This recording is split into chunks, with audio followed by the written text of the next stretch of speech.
पुरुषों का सवाल स्त्रियों पे होगा कि वो बांझ है। तो इस तरह की जो सोच है वो समाज में बहुत ही प्रदूषण फैला रही है। और मेरा एक संदेश भी है वहाँ की स्त्रियों का, जिनके पति वहाँ पे पंडा हैं, पंडित हैं और मठाधीश हैं। अगर वो स्त्रियाँ गर्भवती हो रही हैं तो पहले सोचें कि पुरुष को पैदा करना चाहिए या नहीं। अगर वो पैदा कर रही हैं तो ऐसे लोगों को ना पैदा करें कि जिससे वो बने हैं, उस पे वो सवाल है। तो मुझे लगता है कि ये देश की स्त्रियों को और स्त्रियों के साथ साथ पुरुषों को भी सोचना पड़ेगा कि हम समाज में बराबरी की बात कर रहे हैं तो बराबरी सब में होनी चाहिए। सिर्फ एक की बराबरी से समाज परिवर्तित नहीं होगा। लेकिन उस पक्ष से जो आवाज़ आती है वो आती है कि हमारी परंपरा है, सदियों से चली आ रही है और कोई भी जो किसी को यह शक्ति नहीं है, किसी को यह ताकत नहीं है कि हमारे धार्मिक मामले में हस्तक्षेप करे। स्टेट की अपनी सीमा है, स्टेट हमारे रिलीजियस मामले में इंटरफेयर नहीं कर सकता। देखिए, पूरी दुनिया में अगर हम बात करें, हम सिर्फ भारत और स्टेट की बात नहीं कर रहे हैं। पूरी दुनिया में बच्चे एक ही जगह से पैदा होते हैं और उसका जो पीरियड होता है 9 मंथ का ही होता है, किसी का 9.5 महीना हो गया। अगर ये पूरी दुनिया का सवाल है तो परंपरा यहाँ नहीं आती है। जिस धर्म से आप पैदा हो रहे हैं, जिस खून से आप पैदा हो रहे हैं, वो दूषित नहीं हो सकता है, पहली चीज़। दूसरी चीज़, वो नेचुरल है। किसी स्त्री ने अपने आप से उसको नहीं डाला है और किसी स्त्री का उतना कंट्रोल भी नहीं है कि उस पीरियड्स को बंद कर सके। तो इसलिए ये जो परंपरा के नाम पे ढोंग चल रहा है, इसको मुझे लगता है सरकार के भी कान में जो जू नहीं रेंग रही है उसको भी रेंगना चाहिए। सरकार तो सुप्रीम कोर्ट के फैसले का इंतजार कर रही है। सुप्रीम कोर्ट ने कहा है, सवाल डाला है कि 3 दिन निषेध क्यों। तो सुप्रीम कोर्ट तो कहीं न कहीं महिलाओं के पक्ष में ही नजर आ रहा है। बिल्कुल, सुप्रीम कोर्ट महिलाओं के पक्ष में है, लेकिन बस यही बात है ना कि अगर महिलाओं के पक्ष में सुप्रीम कोर्ट आ रहा है तो सुप्रीम कोर्ट से बड़ा तो नहीं हो सकता है ना। अगर सुप्रीम कोर्ट की बात नहीं मानी जा रही है तो वहाँ एक्शन लिया जाए और जो ऐसा संगठन बना करके ये दुष्प्रभाव डाल रहे हैं समाज पर, समाज की चेतना पे, उसको ध्वस्त किया जाए। आपको नहीं लगता कि जिस तरह की आप बात कर रहे हैं, जिस तरह इशारा कर रहे हैं, उससे कल्चरल कॉन्फ्लिक्ट बढ़ेगा, एक समाज अपने आइडेंटिटी को उससे जोड़कर देखेगा? देखिए, पहचान किसको हम मानते हैं? समाज में तो आज की सरकार जो है वो भी अपनी एक पहचान बना रही है और एक धर्म को प्रेजेंट कर रही है। तो एक्चुअल में वो धर्म क्या है, नैतिकता क्या है, मूल्य क्या है ना? तो इसको हमें जस्टिफाई करना पड़ेगा। और हम संविधान के देश में रहते हैं जिसको बाबा साहब ने लिखा हुआ है और संविधान के मूल्य कहते हैं जहाँ तो क्या संविधान हमारी परंपरा से ऊपर हो गया? संविधान तो हमारी परंपरा के अंदर रहेगा ना। परंपरा क्या है? परंपरा भी तो हमें समझना होगा ना। परंपरा तो सती प्रथा भी हुई, परंपरा तो जो है कहते हैं कई विवाह की भी थी, आज वो खत्म हुआ ना।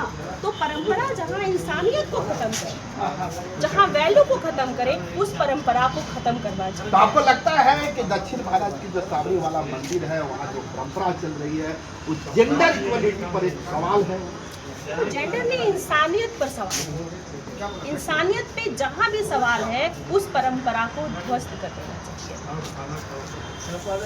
बात यह है कि भाई वहाँ भी देवदासी प्रथा है। देवदासी जब प्रथा है और इतना घिनौना प्रथा है कि उसका यौन शोषण करने के लिए देवदासी बना दिया जाता है, तो वहाँ सबरी मालवा में कैसे प्रवेश करेगा महिलाओं?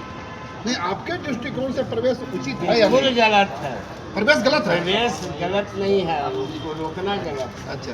पर वे कहते हैं कि हमारी परंपरा, हमारी संस्कृति, हमारी प्रथा में आक्षेप है। एकदम सबरी जो है वो गरीब महिला का आइकॉन थी, है?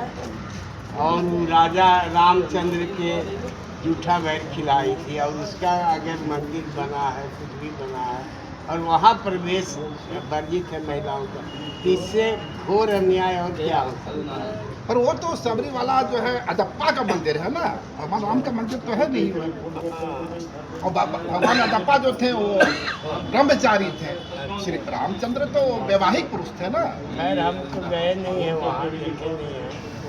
पर लेकिन- मंदिर में महिलाओं का प्रवेश वर्जित है। मैं इसलिए सवाल कर रहा हूँ आपसे कि आप जब बोध गया मूवमेंट का हिस्सा रहे थे, उसके थोड़ा सा पहले तक दलितों के लिए मध्य बिहार में मंदिर में प्रवेश वर्जित था। अब आप लोग ने तो उसकी लाठियां भी खाई थी। हाँ, हम लोग तो उत्तर बिहार में बहुत सारा मंदिर में घुस करके और उद्धार किए, उसको जेल गए, मार खाए। खुद विनोबा जी को देवघर में मार पड़ी थी पहले मंदिर में प्रवेश करने के लिए। आपको ये बात जो है कस्तूरबा, उसको जाने नहीं दिया था यहाँ। प्रदीप जी, आप किस रूप में देखते हैं? उपेंद्र जी, आप किस रूप में देखते हैं? पहली बात तो मैं ये सोचता हूँ कि कोई भी धार्मिक जगह हो या प्रार्थना करने की जगह हो, सबके लिए छूट होना चाहिए। उसमें महिला तो पुरुष भाई हर इंस्टीट्यूशन के अपने नियम होते हैं, अपना उसका दायरा होता है। ऐसा नहीं ना सब अब मंदिर है तो हम मुस्लिमों को कहिएगा हिलने देने के लिए, मानव मानव एक समान, ये थीसिस कहाँ से चलेगा? तो ये मंदिर ही गलत है, मंदिर ही गलत है। बिल्कुल। ये मैं जो भी परिसर आदमी मैं तो मंदिर में जाता नहीं हूँ, आप मंदिर के बारे में हमसे पूछ रहे हो। हाँ, कहने का मतलब ये है कि सबसे बड़ा पूजा मन होता है। अच्छा, मनुष्य जो है वही पूजा है, वही भगवान है। उसकी हम पूजा नहीं करते हैं और जाके मठ मंदिर में हम करते हैं। इसीलिए आप लोग बोध गया का मठ उतार दिए हाँ थे। बिल्कुल उजाड़े, उसको हटाए। इसके नाम पे, कुत्ता के नाम पे, फिर मुड़िया के नाम पे, कितने नाम पे ट्रस्ट बना करके वो सीलिंग से बचने के लिए वो काम किए हुए थे। वो तो धोखा है ना, वो धर्म नहीं है, धोखा है। अरे धर्म के नाम पर धोखा हो सकता है, धर्म कैसे धोखा हो जाएगा? धर्म मतलब एक विचारधारा हो सकता है, हाँ, समझ रहे हैं? धर्म का मतलब धारण करना, अच्छे विचारों को धारण करना, ये तो नहीं ये है कह कि रहे मंदिर हैं में कि पूजा करना। हजारों वर्षों से हम ये धारण किए हुए हैं कि 10 से 50 वर्ष की जो महिलाएं होंगी वो अपने रजस्वला का जो टाइम होता है, जो पीरियड का टाइम होता है, उसमें हमारे मंदिर में प्रवेश नहीं करें। ये उनकी प्रथा है। स्टेट को ये पावर नहीं है कि उनकी प्रथा में इंटरफेयर करे। कोर्ट कहता है कि भाई ऐसा क्यों, ये इक्वलिटी का उल्लंघन। आप क्या मानते हैं? हम भी कोर्ट का समर्थन करते हैं, ये समानता का उल्लंघन है। ऐसा नहीं लगता कि आप लोग कभी मीठा मीठा गब गब तीता तीता थू करते हैं? जब कोर्ट आपके पक्ष में फैसला देता है तब आप लोग कहते हैं कोर्ट के फैसले का सम्मान करते हैं, और जब कोर्ट का फैसला आपके विपरीत आता है तब कहते हैं इस कोर्ट का कैरेक्टर जो है ना वो डिफरेंट है। वो अलग मामला है, लेकिन जो कोर्ट जो सही बात बोल रहा है उसका तो हम समर्थन करेंगे। कोर्ट से अनुभव न उसका है हम जी। समर्थन करेंगे ना। कोर्ट जो कहे वही सब कुछ सही है। कोर्ट ऑफ कंडक्ट भी होता है ना, कोर्ट अगर सही फैसला दे रहा है तो हम समर्थन करेंगे। अगर जनता के विरुद्ध फैसला देगा तो हम कोर्ट इज नॉट गॉड। नहीं, गॉड भी नहीं है हुआ।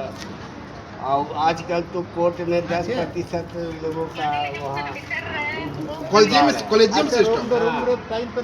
वहाँ ब्राह्मण 90% आरक्षण है कोर्ट में, तो फैसला क्या देगा? लेकिन जो भी फैसला देता है कोर्ट के अनुसार, नियम के अनुसार, उसका हम समर्थन करते हैं अधिकांश जगह।